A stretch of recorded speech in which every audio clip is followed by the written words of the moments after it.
اللہ بسم اللہ الرحمن الرحیم. نمازیوں کا خیال رکھتے ہوئے آگے بڑھیں. نمازی کے ہوتے ہوئے ہرگز آگے بڑھنے کی کوشش نہ کریں.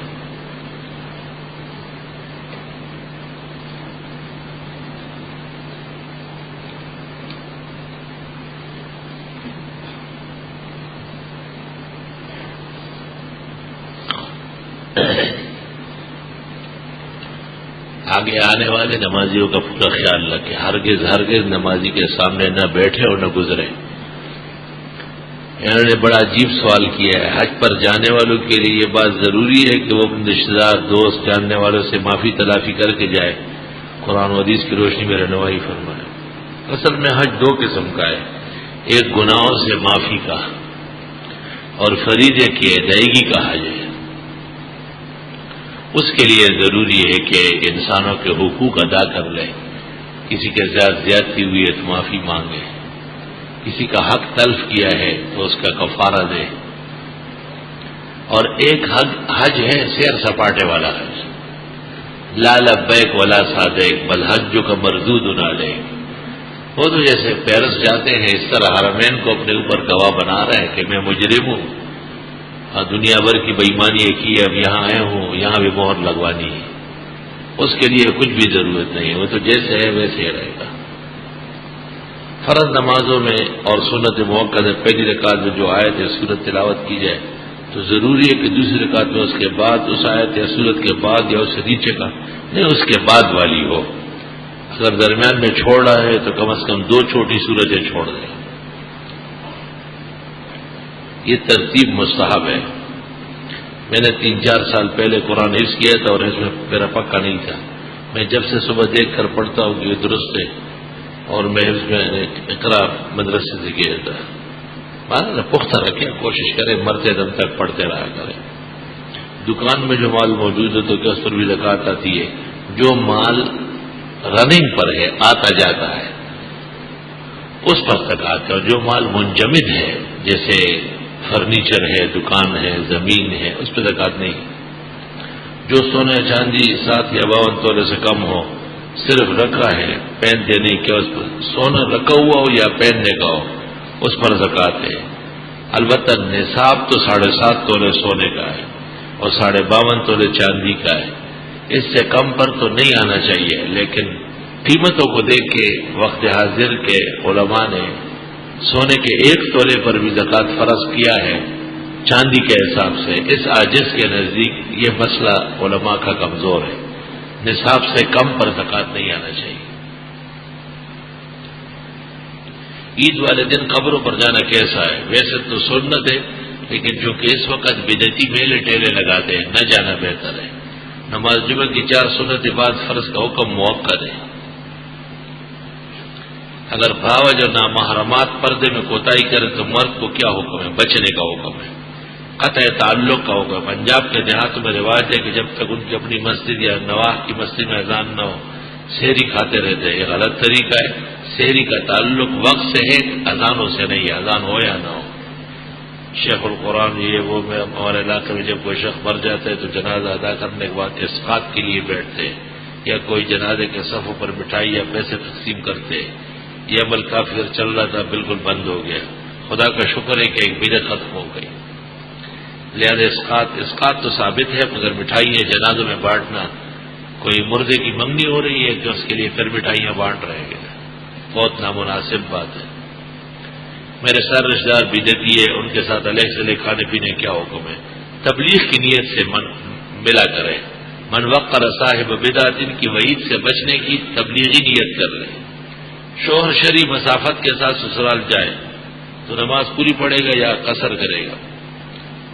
کہتے ہیں کہ جس شہر اور گاؤں میں کسی کی بیوی و سسرال ہو وہاں پہنچتے ہی مقیم ہو جائے گا. بیوی کے مال پر خاوند متمول ہوتا ہے نا, ووجدک عائلا فاغنا. شادی شرعی نہ ہو تو اس میں شرکت کا کیا حکم ہے؟ نہ جانا ضروری ہے. ہمارے تایا جان ان کی بیٹیوں سے ناراض ہے کیونکہ باعث فتنہ ہے. کیا یہ ٹھیک ہے؟ فتنے سے بچنا ضروری ہے, مگر اصلاح اس سے زیادہ ضروری ہے. کوئی بیمار اور وہ روزے کی طاقت نہیں رکھتا ہو تو 1 روزے کا اتنا فدیہ ہے جتنا 1 سرسایہ ہے, 1 فطرانہ ہے. 2 مسکینوں کو 1 ٹائم کھانا یا ایک مسکین کو 2 وقت کھانا دے. طے شدہ زکوٰۃ سال میں ایک بار میں ادا کرتی ہوں یا وقفے وقفے سے. زکوٰۃ تو ایک ہی دفعہ فرض ہوتی ہے، آپ کو ان کی مرضی ہے اکٹھی دے یا تھوڑا تھوڑا کر کے دے. ہمارے علاقے میں مشہور دستور رواج ہے کہ 27 رمضان کو ختم قرآن تراویح ہے، صرف تراویح کے بعد مٹھائی تقسیم کرتے ہیں، اور یہ عمل بالکل بند ہو گیا. کیا یہ خلاف شرع عمل ہے؟ بہت مبارک ہو بند ہونا. یہ بدعت کی جڑ ہے ختم کی شیرینی اور مٹھائی. جتنا جلد بند ہو سکے اللہ کے گھر میں رحمت نازل ہوگی. جن لوگوں نے بند کیا ہے قیامت تک ان کو اس بدعت ختم ہونے کا ثواب ملے گا. اذان کی طرح اقامت میں حی علی الصلاح حی علی الفلاح کے دوران دائیں بائیں منہ کرنا باہر نہر میں لکھا ہے، سنت ہے. تفسیر کشاف جواہر القرآن کا طلباء کے لیے مطالعہ کرنا کیسا ہے؟ ہر دونوں کتابوں کا طلباء کو مطالعہ کرنا بہت مفید ہے.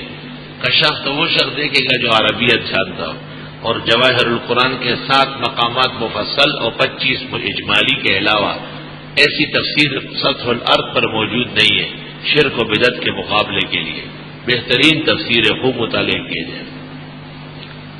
ضرورت کے وقت کاشتکاری یا تجارت کے لیے بینک سے قرض لینا کیسا ہے؟ بینک سے ہر حال میں قرض لینا جرم ہے، سود کبھی بھی جائز نہیں ہو سکتا. کون سی کتاب ہے کہ 35 سال سے آپ اس کی تلاش میں تھے؟ وہ کس فن سے؟ تفسیر سے. فوائد ابن قیم کے پورے قرآن کے خلاصے. مثلا ایک قرآن مجید کے بوسیدہ اوراق کو جلانا جائز ہے یا نہیں؟ جائز ہے، لیکن عوام کے سامنے نہیں. بہتر ہے کہ دفنایا جائے یا چلتے ہوئے پانی میں بہایا جائے.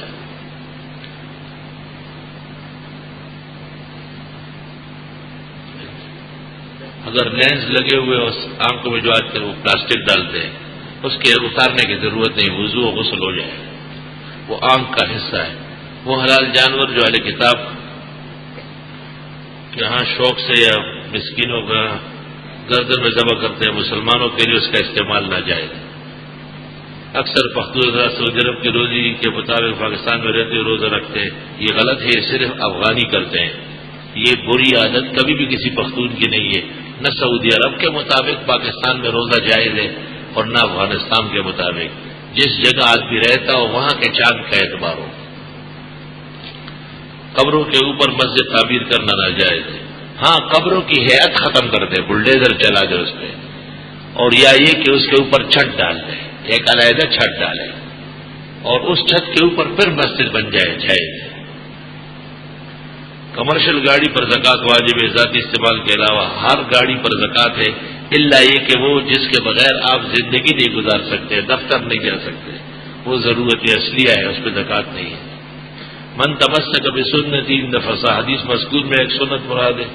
لینے پر کیا دلیل ہے؟ ایک عالم نے کہا کہ لفظ واحدہ تو نہیں ہے، سنتی کے ساتھ ہے. کوئی بھی سنت نبی کی ہو، ایک ہو یا دو، آپ اور عالم دونوں غلط ہیں. حدیث سمجھے بغیر باتیں کرتا ہے. علماء کرام فرماتے ہیں وطر کے بعد امام مقتدیوں کے ساتھ اجتماعی دعا مانگنا، یہ غلط کہتے ہیں.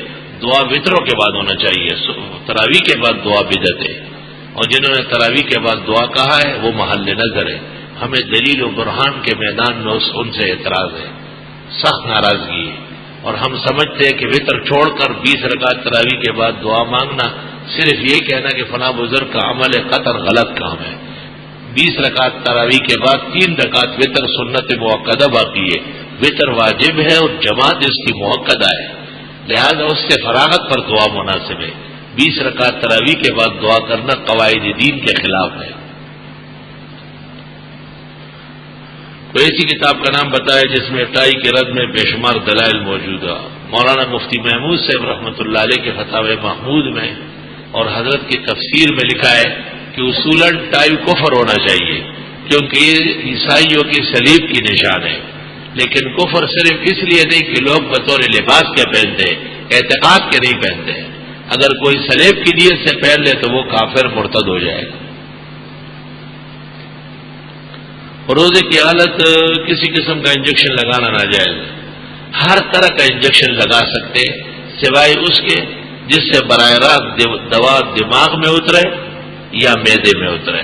ہر طرح کا انجیکشن جائز ہے. میں بلڈ پریشر کا مریض ہوں، تراویح نماز میں چکر آتا ہے، گرنے کا میں بیٹھ کر، آپ بیٹھ کر پڑے بے شک، پہلے کھڑے ہو جائے، جب چکر آ جائے پھر بیٹھ جائے. ایک آدھ دفعہ تو گر جائے نا، تاکہ رمضان یاد رکھے نا. پہلے سے آپ بیٹھ جائیں گے تو مزہ کیا آئے گا.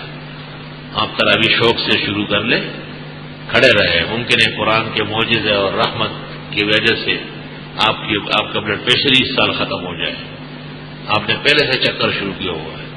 اگر واقعی چکر آنے لگا تو پھر بیٹھ جائے. یہی مسئلہ ریل گاڑی میں بھی ہے, ہوائی جہاز میں بھی ہے کہ نماز کھڑے ہو کے شروع کرے, پھر جب گرنے لگے تو بیٹھ جائے.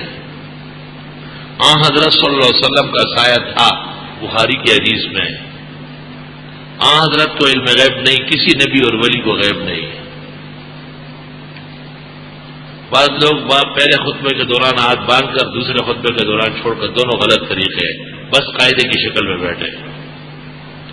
هل يجوز الاكل والمصافحه والمعانقه في المسجد بعد صلاه الفجر يوم العيد؟ نعم يجوز اذا كانوا نووا فيه الخير والبركه في بعض الديار, هذا رائج لا حرج.